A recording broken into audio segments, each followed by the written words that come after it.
Oh, this feels like a long time coming, but I was really unsure whether or not I wanted to share this story at all for a while. Because it's ADHD Awareness Month, I decided that I was going to. And I've had so many questions since I originally was assessed, but I don't know, it just feels like the time. So, to start at the very beginning, I have been making YouTube videos for nearly 15 years, and really early on, I would get a lot of criticism from people who would say I was in crisis. I would often get like, she's having a midlife crisis. Bear in mind, I was like 25. Whenever I shared my life in vlogs, I am quite an impulsive person, and I would be like dyeing my hair pink, making last minute holiday plans, just generally oversharing my life on the internet. And it probably seemed like I was going through something.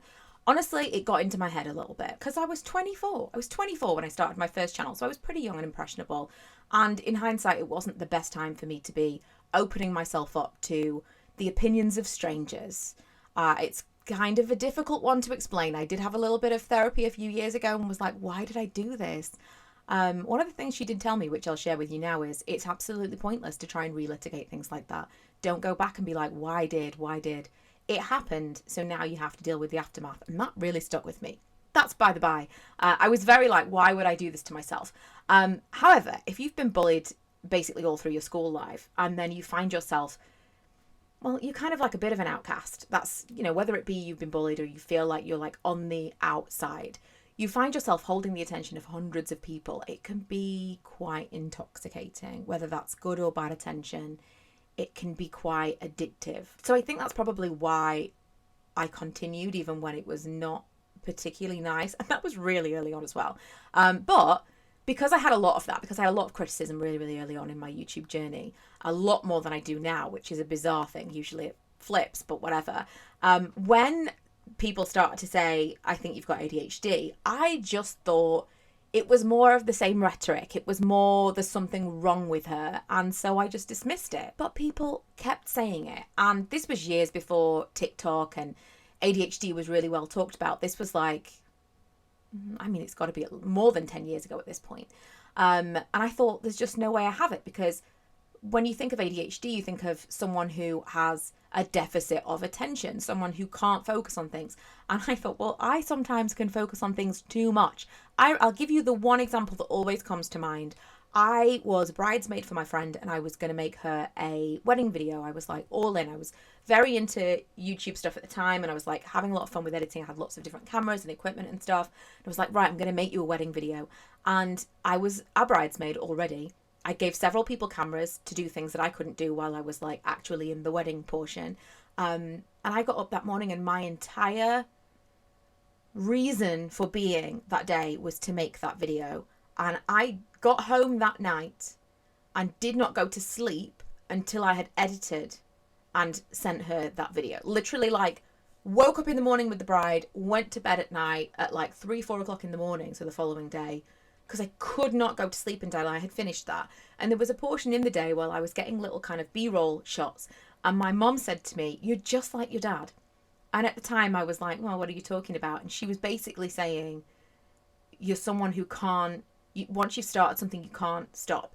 An example of that for my dad that I always love is he'd been on a business trip and he was reading a book on the plane. He'd been away for like a week.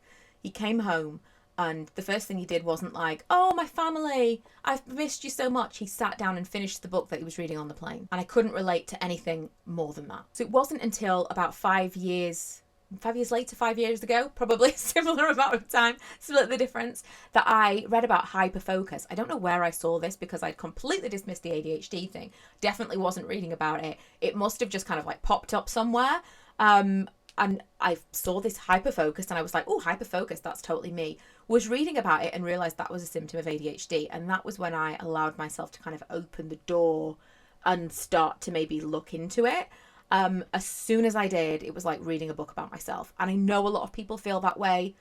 I know that a lot of people who are diagnosed later in life specifically are like, oh my God, how did I, like every single thing. But it really felt like I just like ticked every single box. And I was so cross with myself that people had told me this years before and I'd ignored them because I thought they were just being rude. It explained so much of my life, so much of what I and other people don't like about me. And why I'd gotten myself into so much trouble. Like, oh my God, from shoplifting to teen pregnancy, divorce, and a mountain of debt by the time I was 25, it was all there. Like, all of the signs were there. Now, I'd heard about the huge NHS waiting list, and at that time they weren't even that huge. Now it's insane. It's like 5 to 8 years locally for me. But I'd heard about the NHS waiting list. So already you're putting a block up for me and for most people with ADHD. You tell someone, basically, this is going to be impossible, and they're immediately going to shut down. So I'm like, oh, that's a block. That's me not wanting to do something. Then hand in hand with, I hate making a doctor's appointment, hate going to the doctor. I was never going to make that appointment. It took me around a year to finally make the appointment. And by the time I did, like, I don't have a good time at doctors. Not that many people do, but my husband and I have very different experiences. Once, years and years ago, we were both going through a tough time. It was a living situation, and we didn't talk to each other about it, but we were both having a difficult time, and we independently went to the doctors and gave them different symptoms, but effectively we were both feeling quite anxious. And I went and tried to give them a bit of a, like, this is how I'm feeling, I can't catch my breath. I'm like, I found myself at this time, was weird, because I don't tend to be an anxious person, and I've never, until, we're going to get there, but I'd never been like depressed or whatever. Although in hindsight, I definitely had postnatal depression. I had some counselling, but it was never named, and I never was medicated. But that's by the by. Tangent. So I went into this doctor and was like, I can't breathe. I'm having to like go into the bathroom at work and lay on the floor so that I can breathe. Stick my head out of a window. I'm just like, can't catch my breath. I just feel like my heart's beating so fast. And the doctor said to me, you just need to calm down. No joke, these were the words. You just need to calm down. My husband gave the same symptoms, and they gave him antidepressants. We just have such different experiences when going to the doctors. So because I was going, and I do tend to make light of things, I want people to feel comfortable, even in that scenario, I will tend to be like, oh, it's probably fine. But, you know, do have this broken leg, but it'll probably be fine. Knowing that I wasn't good in a doctor's scenario, but that I'd finally made this appointment, had to wait months for it, finally got it. I was like, right, I'm going to be prepared. I need to go in, like, ready. I went in with notes, like, the receipts that I had, front and back. I started writing at 7 o'clock in the morning. Immediately, floods of tears. Did not stop crying until I was in the chair at 9:30. Something opened up when I started writing. I'm like, I need to think of some examples of this. Just pages and pages and pages. And I think a lot of it was just me rehashing difficult memories in my life and maybe seeing them through a new lens of, this might all be because of this thing. And it's not because I'm a terrible person. It's not because I'm broken and I'm rubbish at life. It might all be because of this that has been there that whole time. And so it just kind of opened this floodgate. I went to the doctors, and she,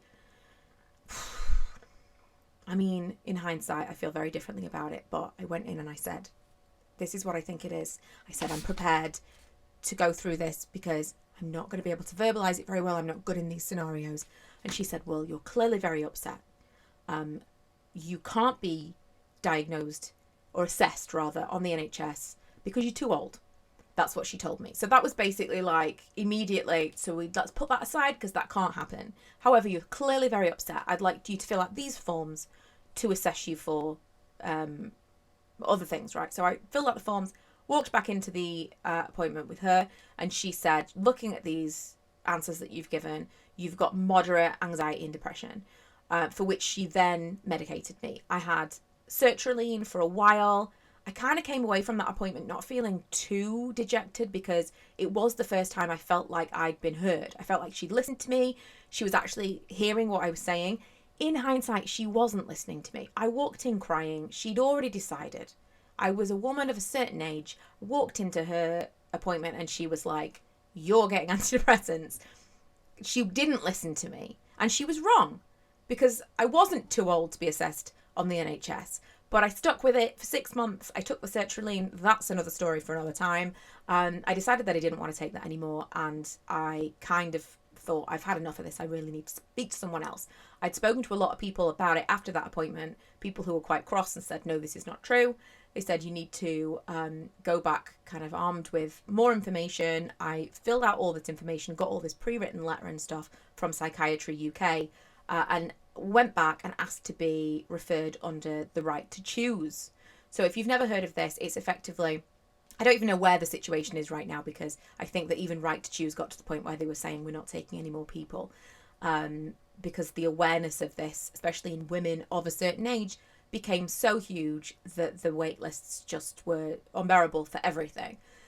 So I don't even know if this is an easier route now, but at that time it was basically a way of being able to fast track your assessment and go private through the NHS. So I'd gone with all of the information, I'd done all of the forms, I'd printed out the letter, everything. And this guy said, oh, your previous GP was wrong. You can be assessed on the NHS. So he disregarded all this work that I'd done for the right to choose and just put me on the NHS waitlist, which was, again, at the time felt like a win, but I just wish I could step back into that room now because I want to scream. It's so frustrating that time and time again you are just dismissed and they make you feel like it's you. Oh, it's so annoying, so annoying. I find it much easier to advocate for other people. If I'd been in that room with someone else, I'd have been like, wait a minute, no, this is not what we're doing. But I couldn't do that for myself at the time. I kind of felt like, well, both times it felt like they were kind of listening and they were kind of helping me, but both times they didn't give me what I wanted. And I wish I could go back and just be better. I wish I could go back and just say something different and be more assertive, but you know, it is what it is. I left that appointment and it was 6 months before I got a letter to say I had actually been put on the wait list, which again, oh my God. So we're talking a year from initially going and asking to actually being put on the NHS waiting list. And that's not even time on the wait list. That's just time to get on the wait list.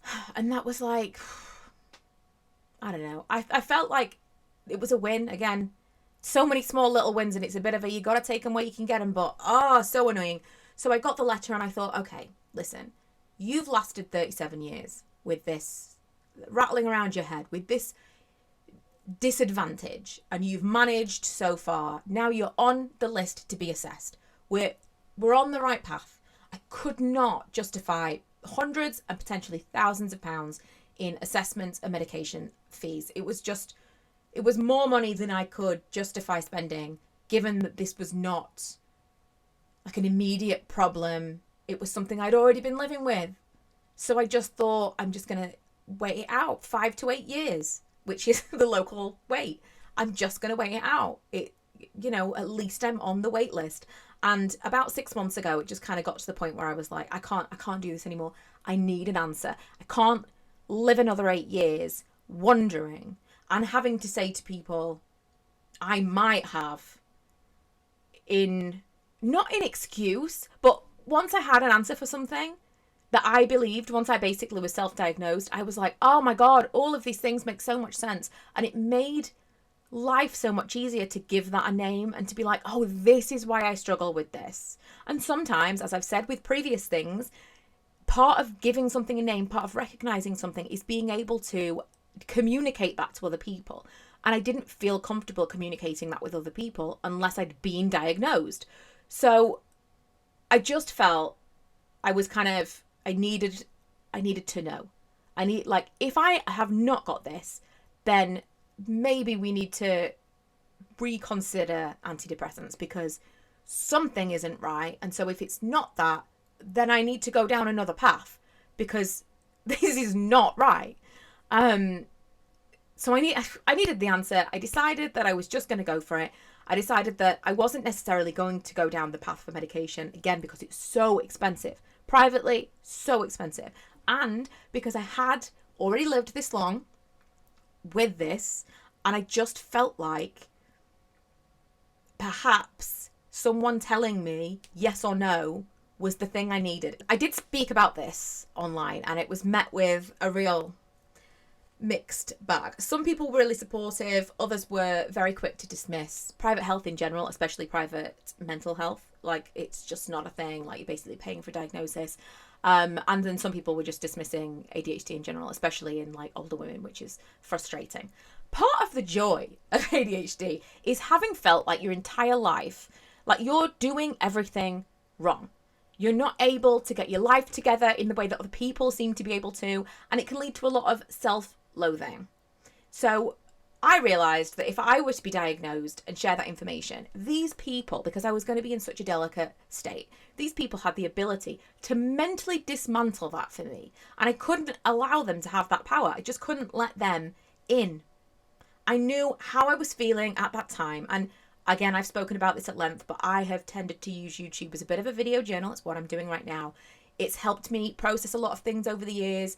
I have told myself that although it's helping me, the reason for doing it, the same as here, is if I share how I'm feeling, someone else might be helped by that.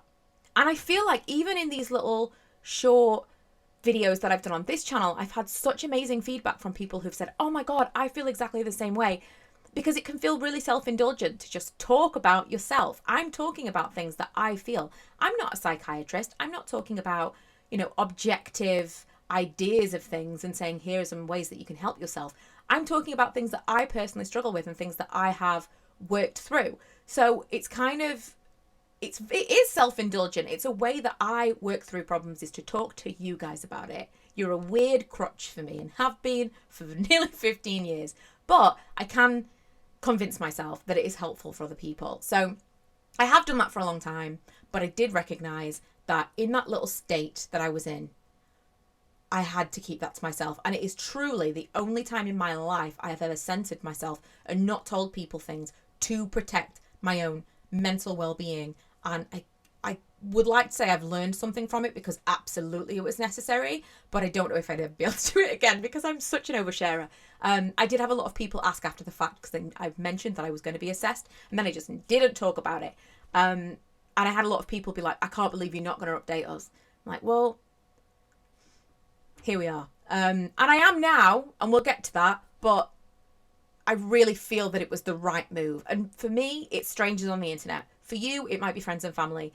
You know who you can trust with information in a time where you are feeling fragile. And I would just say, if I can do it, you can do it. Just build a little boundary for yourself. I feel ready now. And since it's ADHD Awareness Month, I felt like I should share the story. But I do feel ready now. I feel strong in my feeling about it. So I use an online service. I will put the information of that below. I'm not endorsing them. If it comes out in 5 years' time that they were absolute scammers, I don't want you to be like, she told me. I'm not endorsing them. That is who I used. And I will leave their information below because they were considerably cheaper than other services. They were like almost half the price. And the reason for that is they kind of make up their money later. So the initial assessment is not too, it's still hundreds of pounds, but it's not like, some of them were like £1,200.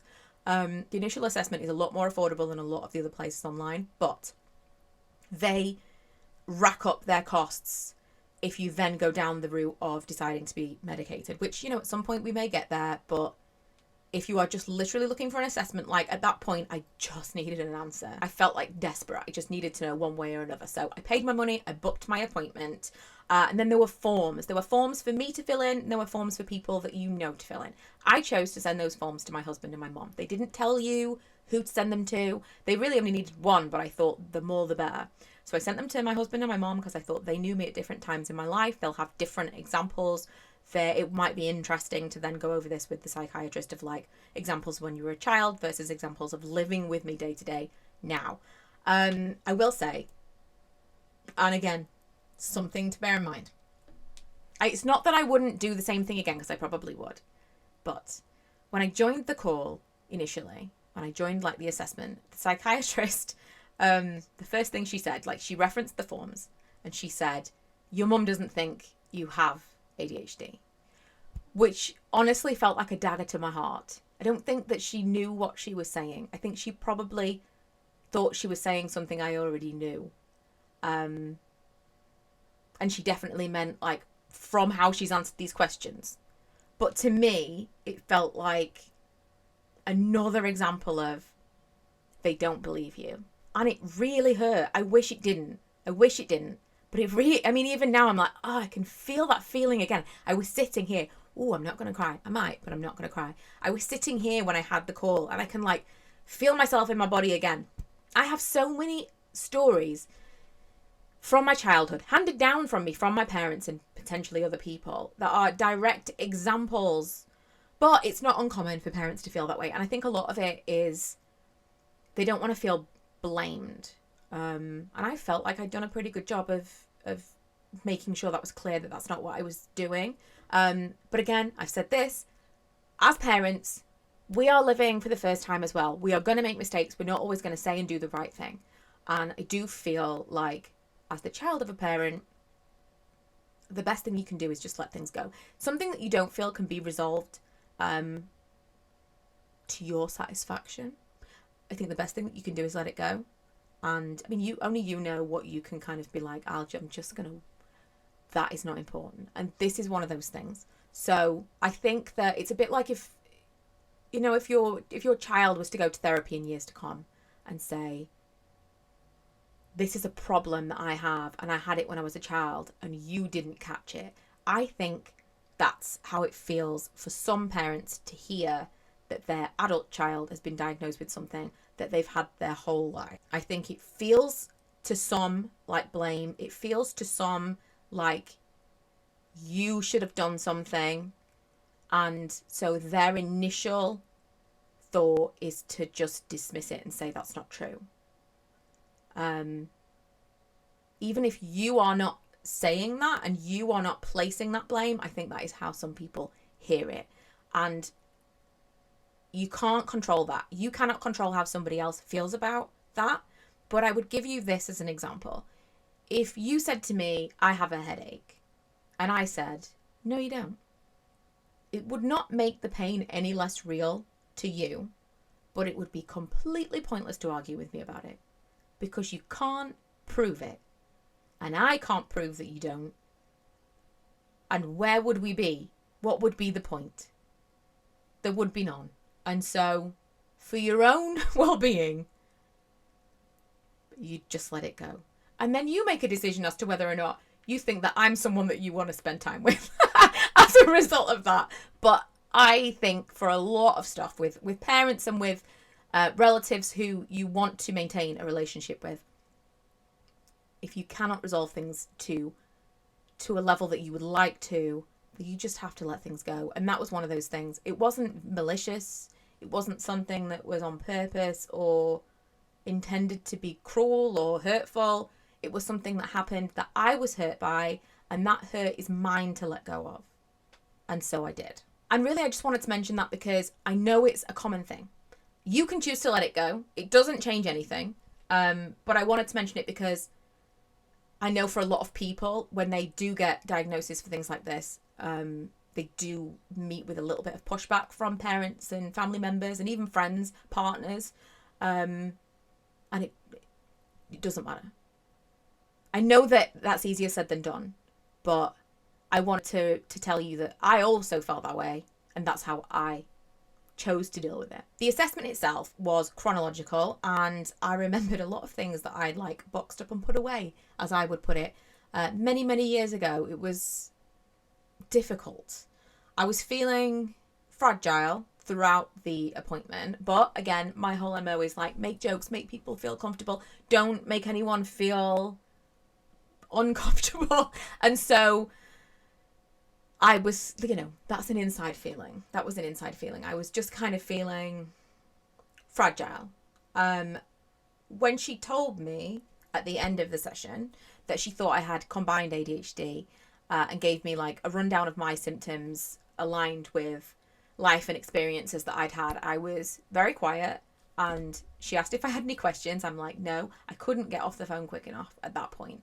And when we did end the call, I just burst into tears, like loud tears. I'm a cry in the bath kind of person. You're already surrounded by water. You're in a locked room. Ideally, if we're going to do crying, we want to be home alone. But, not always. It doesn't always work. I also think that that's why a lot of people like to watch films that make you cry, because It's a great outlet for crying, and crying gives you dopamine. Fun fact. It does actually, it it makes you happier. It's a coping mechanism for the body. Don't stop yourself from crying. It's a good thing. If you've got kids, don't stop them from crying. It's an actual mechanism your body and your brain creates to like cry it out, and then feel better. It does actually give you some, or not endorphins, but like serotonin. Either way, it gives you something to make you happier. Crying is actually a beneficial thing. But I cried. I cried a lot. I think I was just releasing so much shame and guilt that I had for so many things that had happened since I was so small. All those years that I'd felt like a bad person. And it was like forgiveness washing over me. I didn't want to talk to anyone about it for quite a while, like weeks, if not months. Like even my husband and my kids, I didn't want to talk about it because I kind of just wanted to process it on my own. Although I was pretty convinced. Like you don't pay hundreds of pounds to be assessed for something that maybe I have. There's a whole thing about people saying that the rate of positive diagnosis, like rather than you being like, no, you don't have it, the rate of diagnosis private is like higher than in the NHS. Of course it is. Of course it is. It just makes sense. You don't pay hundreds of pounds to be diagnosed with something or be assessed with something that you don't think you're going to get a diagnosis for. By the time you've got to the point of paying privately for something, you're pretty damn sure. But even so, having the doctor actually say it out loud was so validating. It's like years of wondering what is wrong with you and a lifetime of feeling broken. In that moment, for a doctor to say, it's not your fault. This whole time, you've basically been working at a deficit, is incredible. ADHD is not something that I wish I didn't have because I don't know who I would be without it. And I quite like myself. I'm very strange. And I do strange things. And I don't dislike that about myself. I don't know how I would feel because I don't know who I would be. But at the same time, it's something that makes your life so much harder than it needs to be. And finding out at 38 that you had something that whole time that did make things more difficult, but you didn't know, is like so devastating and incredibly healing all at once. I haven't made any decisions about medication. I don't know whether or not I'm going to go down that route. Maybe I will, maybe I won't. I'll share if I make that decision. There are some things that I'm considering trying, but I feel like I need to really commit to them, which is a difficult thing. Various natural things like supplements, specific diet and exercise, routine. I have a hard time with routine because routine works really well for me, but then, oh my God, how boring is routine? There are some things that I would like to try. I'd love to hear from those of you who maybe have already tried successfully to kind of self-medicate your ADHD. I mean, I'm like caffeine all the time. But beyond that, I'd love to hear from some people who maybe have found different ways to do that. That would be amazing. But yeah, right now, it just is... It's the knowing. It is the knowing. I do not regret going private for my diagnosis at all. I would highly recommend keeping it to yourself because that really allowed me to process that information without letting other people cloud my mind. And now I feel really resolved in this is how I feel. And nobody could knock it. Nobody. It doesn't fix anything to have it named. It doesn't fix anything for someone to say, yes, you're right. But oh my God, isn't that healing? It's not a fix. It doesn't go away. You will never fix it. You will never cure yourself of it. But having someone say, this is what this is, after always feeling so broken, is, like I said earlier, incredibly validating, but also it gives you permission to forgive. Oh my God. I suppose it gives me permission to forgive myself for the things I hated about myself for my whole life. So whether it be you are contemplating making that first appointment to get on the wait list for the NHS, because the sooner you do it, the sooner you will get in, even if we're talking about 8 years. Time flies. And if you are seriously, just make an appointment. Make an appointment. That costs you nothing. But if you have already been on that wait list and you have been really like struggling with, I just need to know, and you have the means, I feel infinitely better just with words. And I don't care if that's, I mean, it is psychosomatic, but I don't care what that means to anybody else. I don't care if anybody says like ADHD is nonsense, or you basically bought, I don't care. I don't care, because it has done for me what I needed it to do for me. And so for me, it was invaluable.